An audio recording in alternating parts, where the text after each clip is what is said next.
Saulo nació en Tarso, ciudad de comerciantes y de bibliotecas, entre el rumor del comercio y la disciplina de la ley.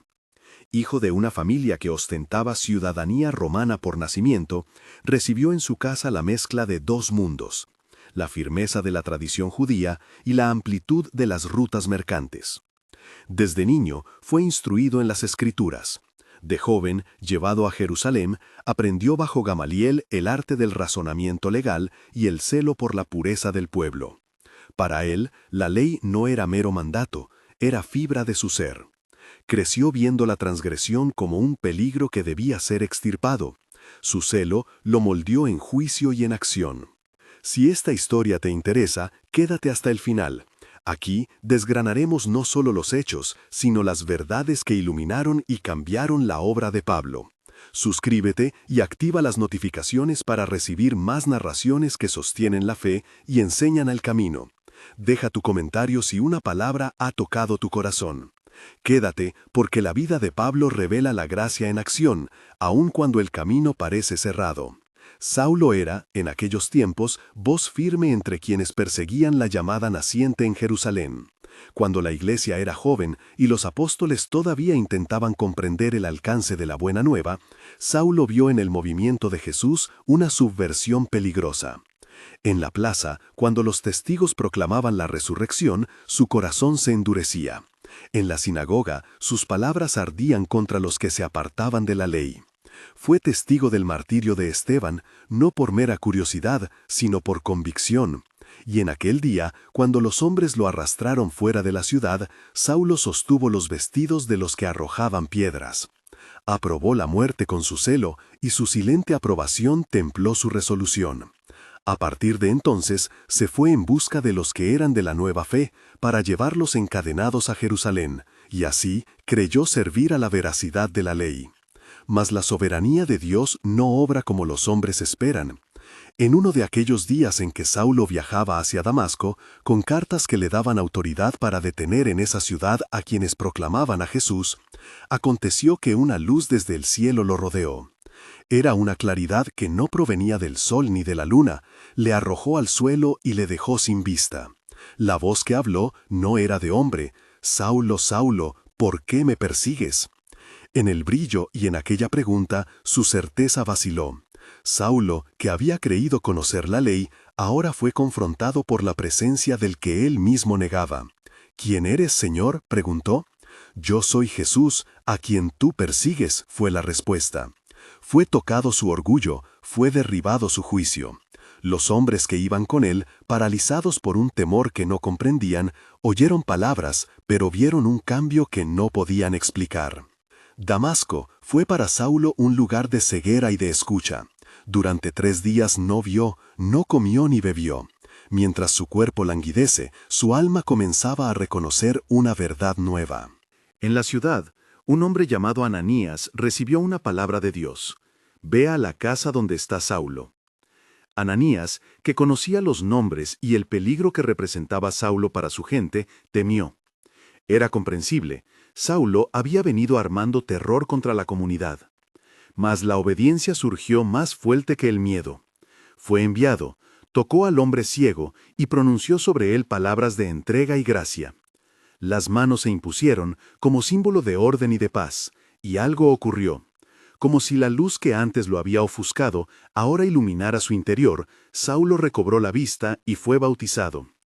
El hombre, que había llegado a la ciudad con cartas de autoridad, salió de ella con un nombre nuevo, aunque los textos seguirán llamándolo indistintamente Saulo y Pablo, y con un rumbo que ya no buscaba condenar, sino testificar. La comunidad en Jerusalén miró con recelo al inicialmente perseguidor. Algunos desconfiaron. Otros, presurosos por la novedad, contemplaron con esperanza. Bernabé fue quien tomó la palabra por él, quien contó a los apóstoles cómo aquel anteriormente temido se había convertido y hablaba con valentía en el nombre de Jesús. No fue un gesto de ingenuidad. Bernabé conocía la transformación humana y sabía reconocer cuando la gracia obraba. Saulo, que al principio intentó integrarse con cautela, tuvo que enfrentarse al desconcierto de quienes recordaban su pasado.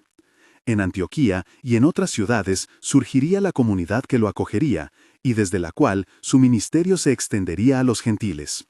Fue un tiempo de formación, de ajuste doloroso entre su antiguo celo y la nueva misericordia que ahora defendía. Los viajes misioneros de Pablo se desplegaron como rutas de polvo, viento y proclama. Cuando salió con Bernabé y luego con Silas y otros compañeros, recorrió sinagogas en plazas pequeñas y grandes.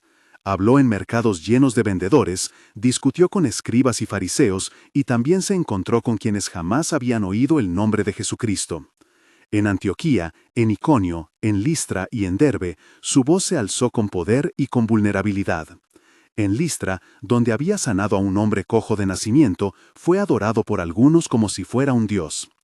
Esa misma ciudad luego vio el odio virar en golpe cuando algunos judíos de Antioquía y de Iconio llegaron para enardecer a la multitud. Lo apedrearon hasta creerlo muerto y lo arrastraron fuera de la ciudad creyéndolo sin vida. Mas la mano de Dios guardó su aliento. Como narrador, puede decirse que lo dejaron por muerto, y los amigos, confiriendo con la piedad de la madrugada, lo recogieron y lo devolvieron a la vida. No es la descripción de una victoria brillante, sino la de un siervo que se levanta cubierto de polvo y con la rodilla rota en la fidelidad al envío. En el camino de su ministerio hubo tensiones que penetraban el cuerpo mismo de la comunidad. El debate sobre la circuncisión, que había comenzado como un asunto de costumbre, se presentó como enfrentamiento teológico. ¿Deberían los gentiles someterse a la ley de Israel para participar de la salvación? Esa pregunta llevó a los líderes a sentarse y a interrogar la obra del Espíritu.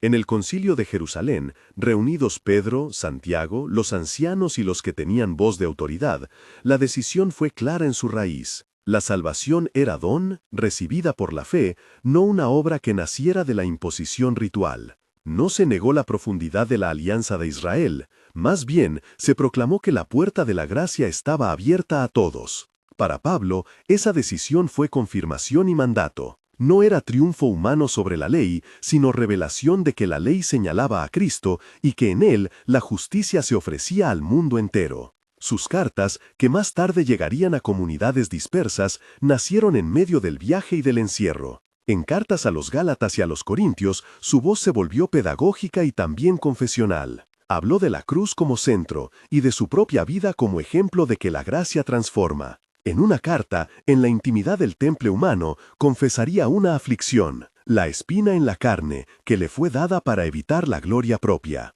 No la describió con detalle, prefirió hablar de su límite con honestidad teológica. Por esto, 3 veces invoqué al Señor para que la quitase. La respuesta que recibió y que grabó en tinta y en memoria reveló la paradoja que animó su ministerio. Bástate mi gracia, porque mi poder se perfecciona en la debilidad. Así, donde su cuerpo flaqueaba, la gracia se hacía patente. Donde la voz se quebraba, la fuerza de Cristo se mostraba completa. Lo que en su juventud había parecido la prueba para asegurar la ley, en su madurez fue campo donde Dios mostró que el poder actúa mediante la fragilidad humana. No fue un camino de triunfo sin coste. Prisiones y azotes, hambre y peligros en la ciudad y en el mar marcaron las jornadas. En Filipos, bajo la sombra de la noche, la prisión fue espacio de enseñanza cuando la oración y el canto sobrecogieron la oscuridad. Las cadenas no silenciaron el testimonio, sino que lo intensificaron.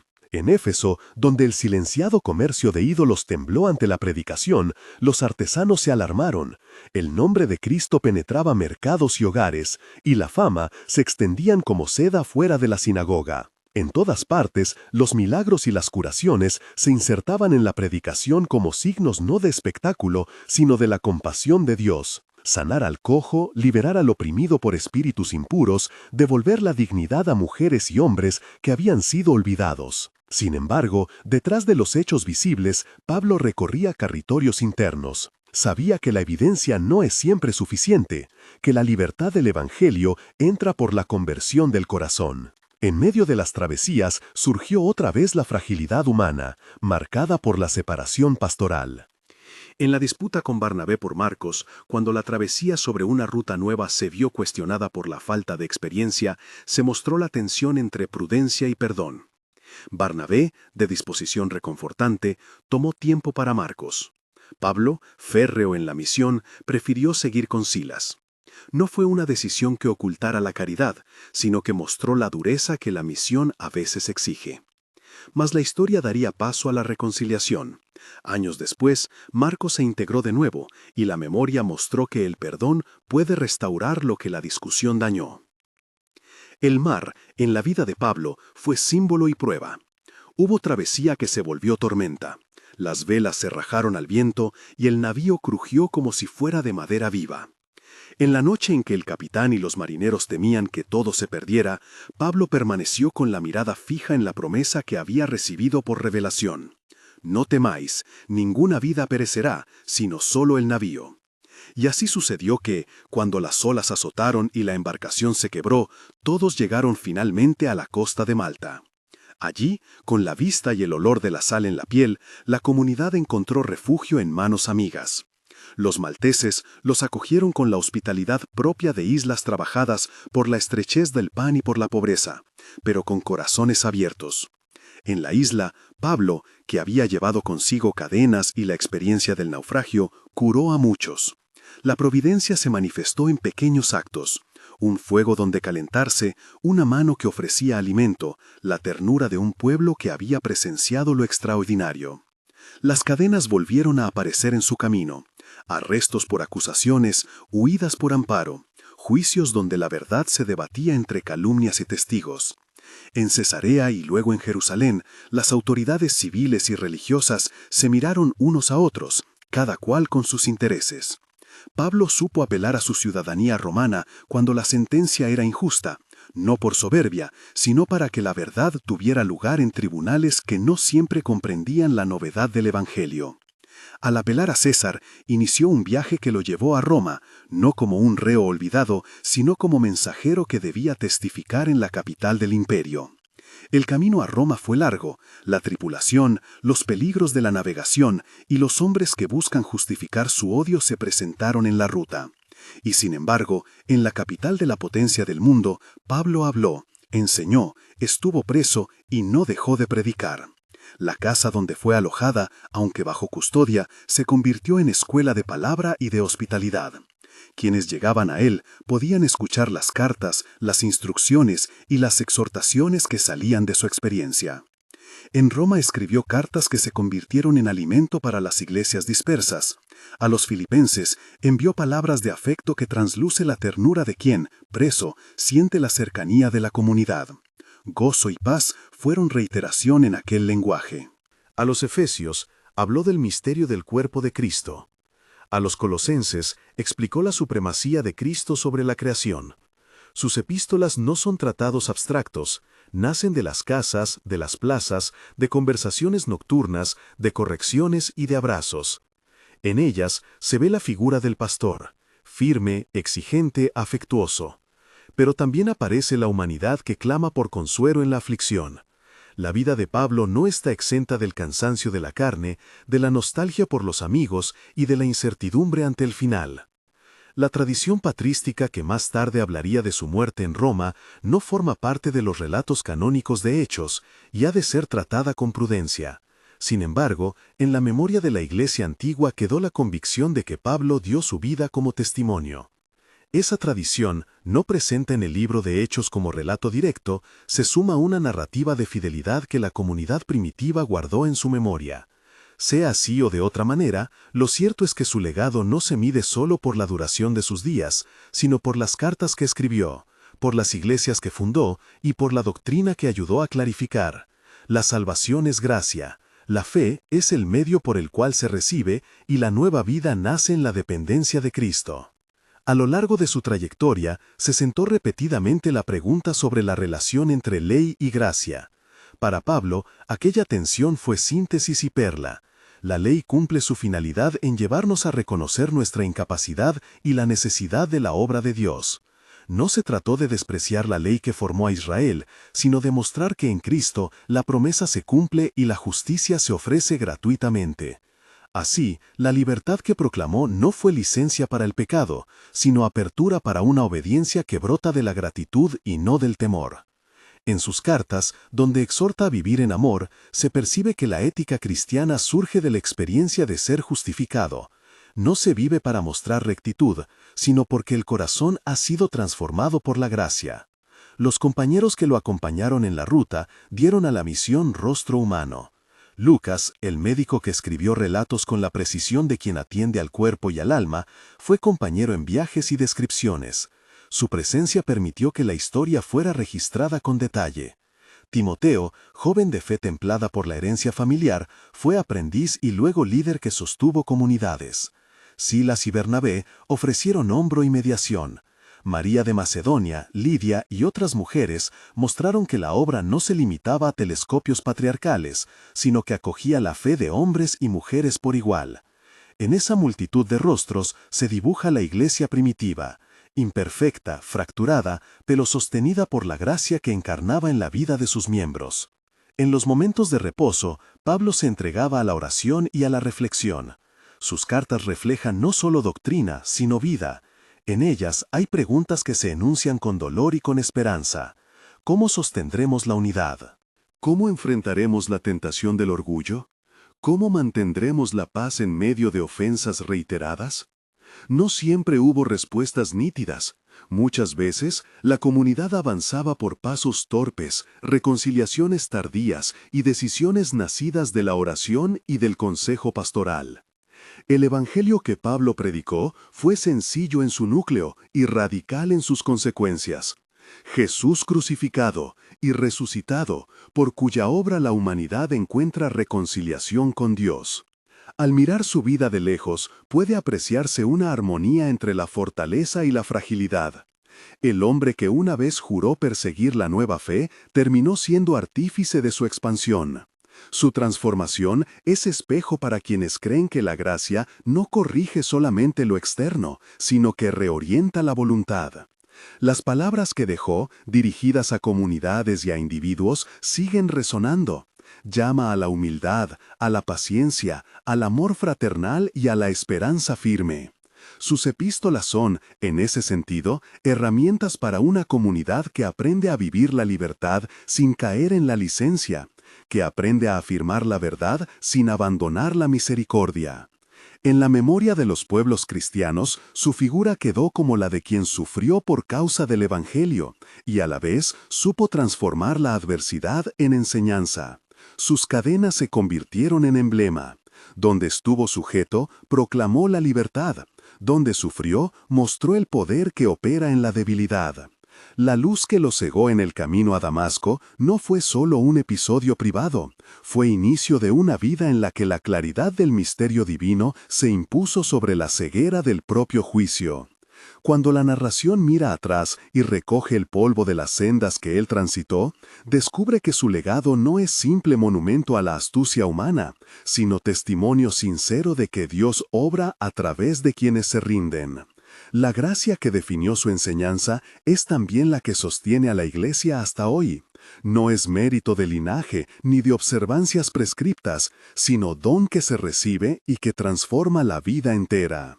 Así, la figura de Pablo se presenta en la historia no solo como hombre de letras y de leyes, sino como apóstol que aprendió a dejarse moldear. Su vida da lección. La misericordia puede encontrar al más firme de los opositores, y la conversión puede transformar la furia en palabra de aliento. En las cartas que escribió en casa prestada, en las prisiones donde oró y exhortó, en las plazas donde fue vituperado y también aclamado, la voz de Pablo sigue llamando a la fidelidad. Su pregunta final no fue si la ley prevalecería, sino si la gracia bastaría. Y la respuesta, por su experiencia y por los testimonios que dejó, fue clara. La gracia no solo basta, transforma y envía. La luz sobre el camino a Damasco encendió una misión que atravesó siglos. Su existencia sirve hoy para recordar que, donde hay sombras de juicio y fanatismo, la palabra de Cristo ofrece redención. No hay rincón donde el perdón no pueda alcanzar, ni corazón tan firme que la gracia no pueda ablandar. En eso radica la verdad que Pablo abrazó hasta su último aliento. La soberanía de Dios obra en la fragilidad humana, y en esa obra la Iglesia encuentra su fuerza y su vocación a llevar la palabra a todos los confines. Y en aquellos días, cuando las cadenas hablaban más que cualquier palabra, Pablo no dejó que el silencio cerrase su boca. En la celda donde la luz entraba por la abertura alta como un hilo, él escribía con manos habituadas tanto a la letra como al trabajo, y sus palabras salían templadas por la prisión y por la esperanza. Entonces enviaba a mensajeros fieles con rollos de papiro y cartas dobladas, y cada epístola llevaba el aliento de su vida, exhortación para los que flaqueaban, reprensión para los que erraban, consuelo para los que lloraban. Y acontecía que muchos vinieron a verlo, algunos por amor, otros por interés, mas la mayoría con corazón dispuesto. Tíchicus trajo noticias de Éfeso, Artemas y Carpo atendieron asuntos prácticos de la congregación. Onésimo volvió a ser hermano y no siervo, y su reconciliación con Filemón fue signo de la nueva ley que gobierna en Cristo, la ley del amor que deshace cadenas humanas. Epafras, ferviente orador de oración, hablaba de la obra que el Señor realizaba en Colosas y en la Odisea. Lucas, médico y compañero, escribía el testimonio con paciencia y verdad, y era refugio en la soledad del prisionero. En sus cartas hay imágenes que no se olvidan. La iglesia como cuerpo donde cada miembro tiene su función. La fe como un regalo que se recibe, no por obra humana, para que nadie pueda jactarse. La resurrección de Cristo como esperanza firme, piedra angular que hace inútil cualquier temor ante la muerte. A menudo volvía sobre la palabra gracia, palabra que no suaviza la exigencia de la vida santa, sino que la sostiene en el fuego del Espíritu. Sucede que en la mezcla de doctrina y vida brotan instrucciones sencillas: venerar a los ancianos, atender a las viudas, enseñar con mansedumbre, proclamar la verdad con amor. Pablo enseñaba también la libertad frente a la servidumbre de las prácticas que hacen mostrarse superiores. Advertía contra la falsa sabiduría que destruye aquello para lo cual Cristo nos libertó. Y, con la mano temblorosa quizá por el cansancio o por los golpes recibidos, él escribía sobre la humildad, sobre la cruz como lugar donde se muestra el verdadero poder. Cuando soy débil, entonces soy fuerte, decía, porque la fuerza que él conocía no era la del dominio, sino la que se revela en la dependencia de Dios. En las noches, cuando la ciudad parecía dormir suspendida en un aliento lento, Pablo repasaba nombres y casos. Sus cartas no eran meros tratados teológicos, sino líneas dirigidas a pueblos concretos, a casas concretas, a hombres y mujeres con rostros y dolores. A los de Corinto les habló de la sabiduría del amor y de la comunión fraterna. A los de Roma les declaró el plan eterno en el cual la justicia de Dios se manifiesta por la fe. A los de Galacia les surgió volver a la libertad del Evangelio y no a las cadenas de la ley. A los de Filipos les recordó la alegría aún en la prisión, porque el Evangelio no depende de cadenas ni de libertad humana. Y cuando las sombras de sospechas y celos surgían dentro de las comunidades, sus cartas ponían espejo delante de los hombres. Señalaban el orgullo, reclamaban perdón, proponían reconciliación. Así, modelo y verdad se encontraban en el consejo pastoral que no pretendía dominar, sino servir. Por eso, él enviaba a obispos y diáconos, y no buscaba honores, sino orden para la vida común. Ocurrieron también tensiones con quienes venían del judaísmo antiguo. Muchos discutieron sobre la circuncisión y las prácticas de antaño. Pablo sostuvo que la fe en Cristo era puente que recogía la promesa y la abría para todos los pueblos. Enseñó que la obediencia del corazón es mayor que la letra que mata. No se negó al pacto ni lo despreciaba, sino que lo entendió cumplido en aquel que rompió la barrera y reunió a judíos y gentiles en un mismo cuerpo. En medio de tantas cartas hubo momentos de ternura que asoman entre líneas. La solicitud por los pobres de Jerusalén, la preocupación por Timoteo y su salud frágil, la firmeza con que pedía a Tito restablecer el orden en Creta. Y en la dureza de las reprensiones a veces se oye el susurro de un maestro que ama, porque la disciplina que impone es la misma que salva. No se busca humillar, sino liberar del pecado que corrompe. Aún en el cansancio físico, su corazón ardía por los marginados. Él recordaba a los cautivos y quería visitar cárceles de cuerpo y de alma. Y por eso escribió: que cada uno examine su obra, que cada uno lleve la carga del hermano, que la caridad sea sello que marque todo decir y hacer. En sus manos, la teología se volvió pastoral, protección para los débiles, luz para los perdidos, consuelo para los afligidos. Y así transcurrían los días: trabajo, espera, carta, visita, oración. No ignoraba Pablo la realidad del mundo. Había persecución, había calumnia, había separación y dolor.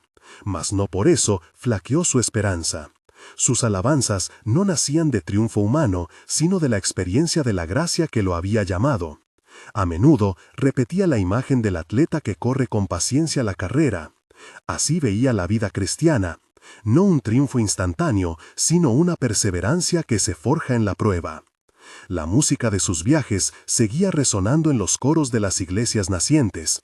Cánticos humildes, oraciones recitadas en la madrugada, pan partido en casas sencillas. Y donde él no pudo ir, su carta llegó como puente. Las palabras que salían de su celda eran alimento para quienes andaban en caminos difíciles. Por ellas, hombres y mujeres aprendían a perdonar, a sostenerse, a esperar. Y en ese tejido de vidas se forjaba la identidad de la comunidad, un pueblo llamado no por linaje sino por gracia. Tuvo también Pablo horas de desolación, no las borró de su pluma. Confesó la soledad del apóstol, la necesidad de compañía, el dolor por las cartas malentendidas. Mas no permitió que la tristeza dominara su voz. Sabiendo que la iglesia no era perfecta, enseñó a no esperar perfección humana, sino fidelidad al Señor. No nos cansemos de hacer bien, escribió, y esa frase se hizo norma entre aquellos que recibieron su enseñanza. Y en los últimos envíos que salieron de su mano se percibe un tono más íntimo. En ellos se revela el apelo final: guarda lo depositado, predica la palabra con paciencia, corrige con mansedumbre, no te dejes vencer por la contienda, cumple tu ministerio. A Timoteo le urgía permanecer firme en la verdad y recordar que la Escritura es útil para enseñar, para reprender, para corregir y para instruir en justicia. A los que estaban en la tarea ministerial les aconsejaba cuidarse a sí mismos y a las ovejas que les eran confiadas. Mientras tanto, las comunidades crecían en distintas tierras: Antioquía, Pisidia, Galacia, Filipos, Tesalónica, Corinto, Éfeso, Colosas. Y en cada lugar la palabra sembrada dio fruto diverso. Unos crecieron en firmeza, otros tropezaron y luego se levantaron, y en todos resonó la llamada a vivir conforme al Evangelio. Los ancianos se reunían a la puerta de la ciudad para decidir, los diáconos servían a las mesas, las mujeres abrían sus casas a la enseñanza, y los jóvenes aprendían a renunciar a la gloria vana para abrazar la entrega. No era una marcha sin heridas. Conflictos surgían, falsos maestros tentaban, deseos de poder anidaban. Pero la carta que venía desde la celda recordaba que la autoridad verdadera no es la de la palabra altisonante, sino la del testimonio cotidiano. Si alguien quiere ser grande entre vosotros, sea vuestro servidor, decía, y esa inversión de valores sembró un nuevo modo de ser en medio de la ciudad. Llegaron también noticias de persecuciones, casas fueron desamparadas, algunos negaron por temor, otros murieron por su fidelidad. Pablo no escondía el peligro, lo nombraba pero lo sostenía con una certeza: nada es más fuerte que la fidelidad de Dios hacia los que Él llama. Por eso su mensaje no fue consuelo hueco, sino firmeza puesta sobre promesa segura. En la liturgia de las comunidades empezaron a oír sus palabras como salmo y como instrucción. En las cenas del Señor se leía trozos de sus cartas y los pastores recordaban su ejemplo. No buscó honras, sin embargo, su figura se fue haciendo presencia en la memoria de los creyentes. No por mérito humano, sino porque su vida fue correspondencia entre palabra y obra. Así pasaron los años de su encarcelamiento, llenos de trabajo y de espera. Y si la senda lo llevó a lugares de dolor, también fue camino de gracia manifiesta. No se contuvieron milagros entre la gente. Muchos fueron animados por ver que, aún preso, Pablo no abandonó el gozo. Su voz siguió enseñando que la esperanza cristiana no es utopía fuera del mundo, sino fuerza que transforma la manera de vivir en el mundo. Y en una noche en que la ciudad dormía con respiración lenta, Pablo quedó con la lámpara casi apagada. Escribió su último aliento en una carta, llamó a Timoteo por su nombre y como quien deja la última instrucción a un hijo, le habló de la buena batalla, del término de la carrera y de la guardia de la fe. Les pidió que no apenas lo recordaran, sino que vivieran la verdad que él había anunciado, la cruz como centro, la resurrección como esperanza, la comunidad como cuerpo y la gracia como don que sostiene. Con la vista puesta en el autor de la vida, entregó su palabra y su esperanza al pueblo que amó. Y mientras la pluma reposaba y el silencio de la celda se hacía pleno, llegaron mensajeros con noticias y pedidos. Pablo oyó las voces en el umbral y, con voz que no era la del temor sino la de la confianza, exhortó una vez más: que la paz sea con todos, que la caridad gobierne, que la fe no falle. Sus palabras, dichas y escritas, siguieron repartidas en manos que salían de la ciudad como semillas llevadas por el viento a campos diversos. No proclamó en sus cartas doctrina vana ni enunciado sin alma. Predicó por sobre todo a aquel que había resucitado y que vivía en los corazones de los que creían. Por eso su legado no quedó encadenado a su persona, sino que circuló por pueblos y casas, y por años que nadie podía medir con certeza. La semilla creció, y aunque a veces parecía pequeña, produjo en muchos la esperanza firme y la obediencia que salva. Y así, con la misma sencillez con que había comenzado su servicio, su enseñanza continuó extendiéndose. Los nombres de los que lo acompañaron permanecieron en la memoria de las iglesias, hombres y mujeres que sirvieron sin buscar gloria, que llevaron cartas, que enseñaron, que consolaron. Y en el rumor de las comunidades se oyó siempre el eco de su última palabra: vive según la gracia, soporta con amor, guarda el misterio del Evangelio. En la mañana siguiente, cuando la ciudad despertaba y las mujeres empezaban a tramar pan, la carta nueva ya había partido en manos de un mensajero. Fue la palabra de un prisionero, sí, mas también fue la orden de un pastor que sabía que la obra no depende de su libertad, sino de la fidelidad de quien escucha. Y así el testimonio continuó, con lámparas encendidas en casas humildes, con manos que servían y bocas que proclamaban: Cristo ha resucitado. El camino que él había recorrido no se extinguía en su cuerpo, porque la gracia que lo había llamado seguía actuando en muchos. Y donde la palabra de Pablo llegaba, se plantaba una esperanza que sostenía hasta en las noches más largas. Porque la obra de Dios no se agota en un hombre, atraviesa generaciones, toca vidas y renueva ciudades.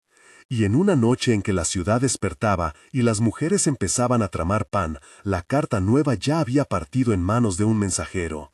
Fue la palabra de un prisionero, sí, mas también fue la orden de un pastor que sabía que la obra no depende de su libertad, sino de la fidelidad de quien escucha.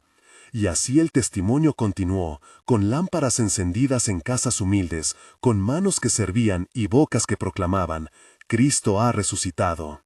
El camino que él había recorrido no se extinguía en su cuerpo, porque la gracia que lo había llamado seguía actuando en muchos. Y donde la palabra de Pablo llegaba, se plantaba una esperanza que sostenía hasta en las noches más largas.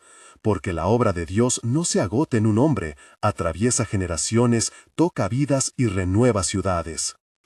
Y mientras la narración recoge estas sendas y cuenta el pulso de esas comunidades, surge la certeza de que la obra, aunque imperfecta, responde a la promesa, que en la fragilidad humana Dios muestra su fuerza, y que la Iglesia, frágil y errante, permanece como testigo de la gracia que transforma y envía.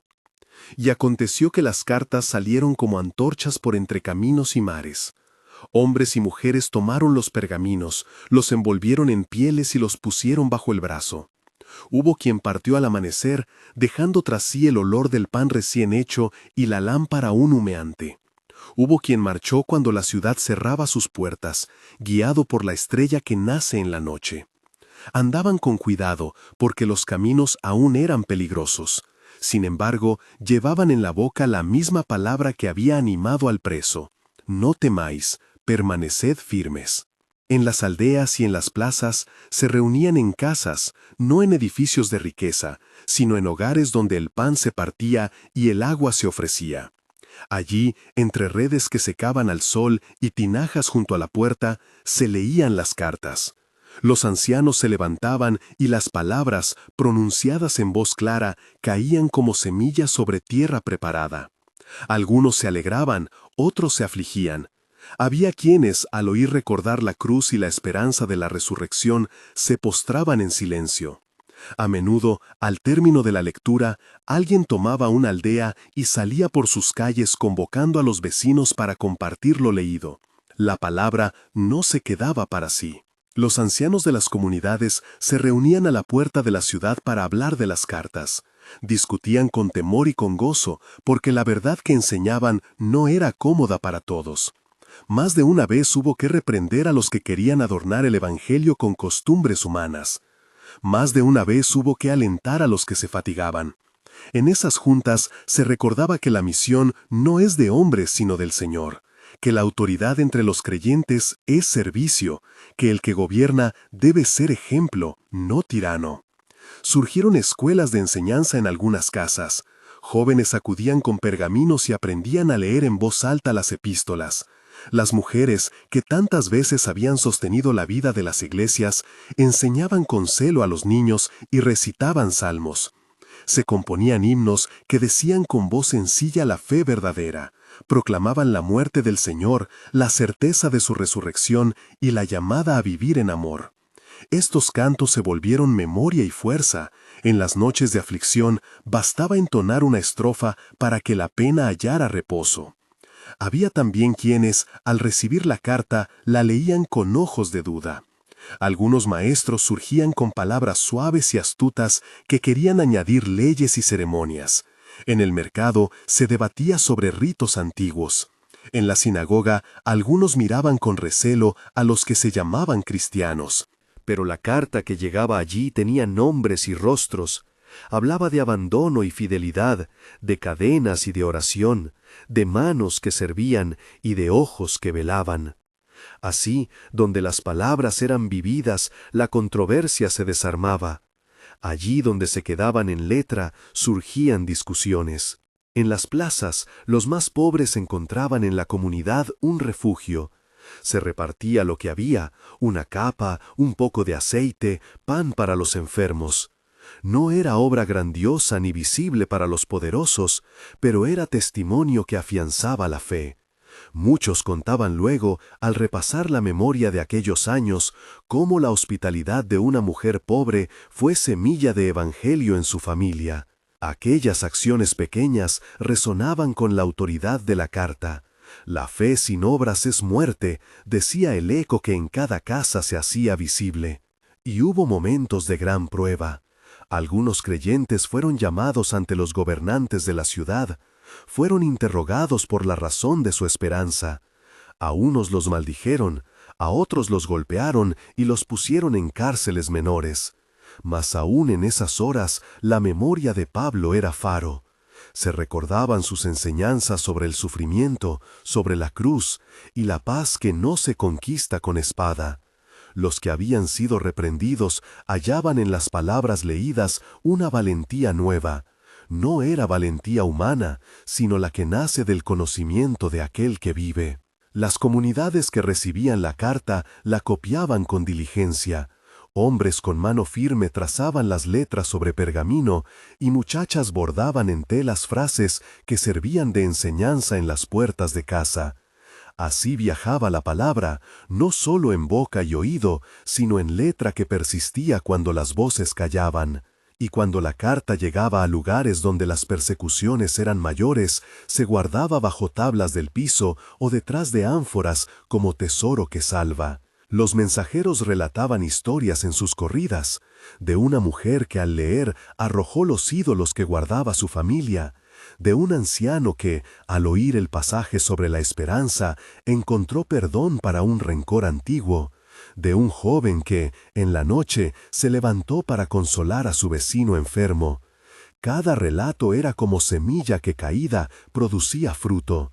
No faltaron los que murmuraban que la obra se debía a la elocuencia humana, pero los que vieron aflorar la obediencia supieron que era obra de gracia. En la costa, algunos hermanos se reunían junto al mar. Allí, mientras las olas venían y volvían, se medía la paciencia del pueblo. Los pescadores que escuchaban las cartas reconocían en ellas la verdad que el viento y la mar les habían enseñado. La vida es riesgo, la esperanza es ancla. Y al terminar la lectura, los hombres se levantaban y se abrazaban, jurando mirarse unos a otros como cuerpo único. Nacían órdenes sencillas: visitar a los que están enfermos, repartir entre los necesitados, enseñar a los jóvenes la doctrina recibida. En ciertos lugares, la lectura de la carta produjo preguntas que requerían respuesta pastoral. Se enviaron discípulos formados a enseñar, a pastorear y a consolar. Timoteo era nombre pronunciado con cariño y con confianza. El joven pastor, instruido por la palabra, recorría caminos para confirmar a los débiles y para reprender a los desviados. No buscaba honor, buscaba ser ayudador fiel. Donde iba, recomendaba a los ancianos que guardasen el depósito sin añadirle nada. Les decía que la grandeza de la Iglesia está en la humildad y en la fidelidad. Con el paso de los meses, la fama de las cartas y la memoria del que las escribió se mezclaron en relatos que, guardados junto al fuego, se hacían lección para los jóvenes. Algunas mujeres tejían mantos que llevaban en sus bordes palabras que un día escucharon en voz del prisionero. Hombres de comercio, que habían trocado mercancías en puertos y mercados, hablaban con afecto del mensajero que les habló de la cruz como esperanza.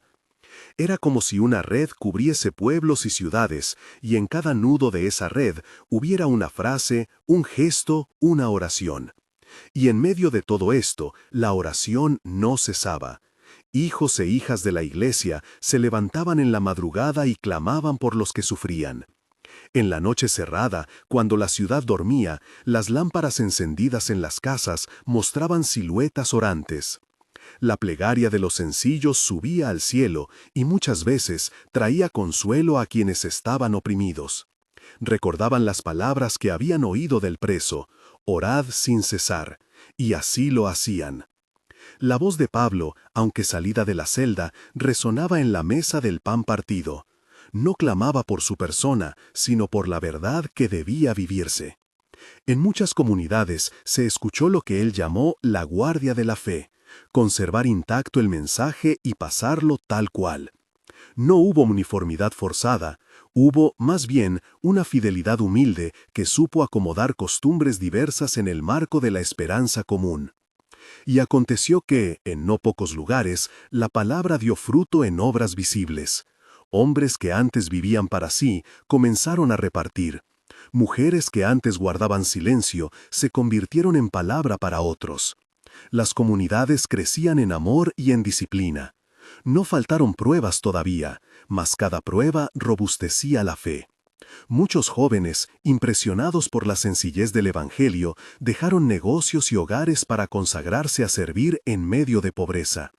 Donde ellos llegaban, consolidaban asambleas y organizaban la enseñanza para que nadie se perdiera en la letra vana. Mientras tanto, las cartas continuaban andando. Llegaban a casas en cuya puerta se leía el nombre de Jesús. Llegaban a calles donde aún se recordaba al prisionero como quien, con ejemplo, enseñó a no buscar la propia gloria. Y así, en el murmullo de los mercados, en el silencio de las plazas, en las iglesias que surgían, la palabra se mantenía viva. Y así como la noche se abre en aurora, las comunidades empezaban a tocar con manos su labor de cada día. No era una obra que dependiera de la libertad de un hombre. Era obra que se sustentaba en la fidelidad de muchos. Cada gesto, cada comida compartida, cada visita a un enfermo, era prolongación de la carta leída junto a la lámpara casi apagada. La obra continuaba, porque estaba fundada en la promesa que no falla. La narración que recorre estas sendas no quiere cerrar por ahora la historia del prisionero. Ella recoge solo el pulso de un pueblo que, pese a la fragilidad, ha decidido ser testigo. Y en ese pulso se ve la certeza que había animado sus palabras.